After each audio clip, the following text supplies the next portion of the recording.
Thank you for joining Wars of the Roses. And this is Implements from the Encyclopedia of Freemasonry by Albert G. Mackey. Implements. The operative Freemasons of the Middle Ages gave to certain of their implements, the most important of which were the square, the compasses, the stonemason's hammer or gavel, and the foot rule, a special symbolic meaning.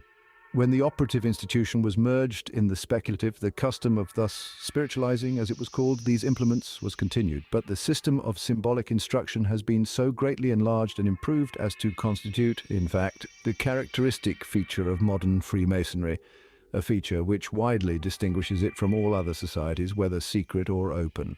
Thus, in Freemasonry, the 24-inch gauge and gavel are bestowed upon the entered apprentice because these are the implements used in the quarries in hewing the stones and fitting them for the builder's use, an occupation which, for its simplicity, is properly suited to the unskilled apprentice.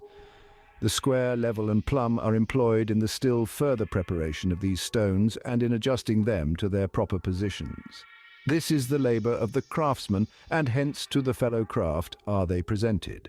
But the work is not completed until the stones thus adjusted have been accurately examined by the master workman and permanently secured in their places by cement. This is accomplished by the trowel, and hence this implement is entrusted to the master mason. Thus the tools attached to each degree admonish the Freemason as an apprentice to prepare his mind for the reception of the great truths which are hereafter to be unfolded to him, as a fellow craft to mark their importance and adapt them to their proper uses, and as a master to adorn their beauty by the practice of brotherly love and kindness, the cement that binds all Freemasons in one common fraternity.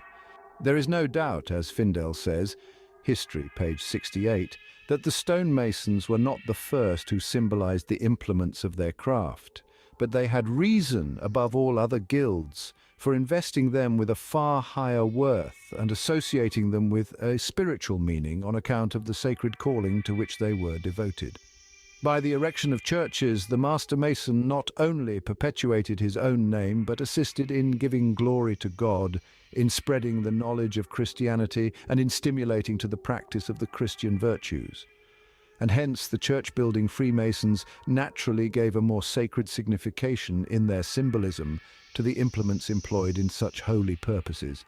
And thus it was that they transmitted to their successors, the speculative Freemasons, the same sacred interpretation of their symbols. Modern Freemasonry has been derived from an association of church architects, and this accounts for the religious character of its symbolism. Had it been the offspring of the Templars, as Ramsay contends, its symbolism would have been undoubtedly military, somewhat like that employed by St. Paul in his epistle to the Ephesians.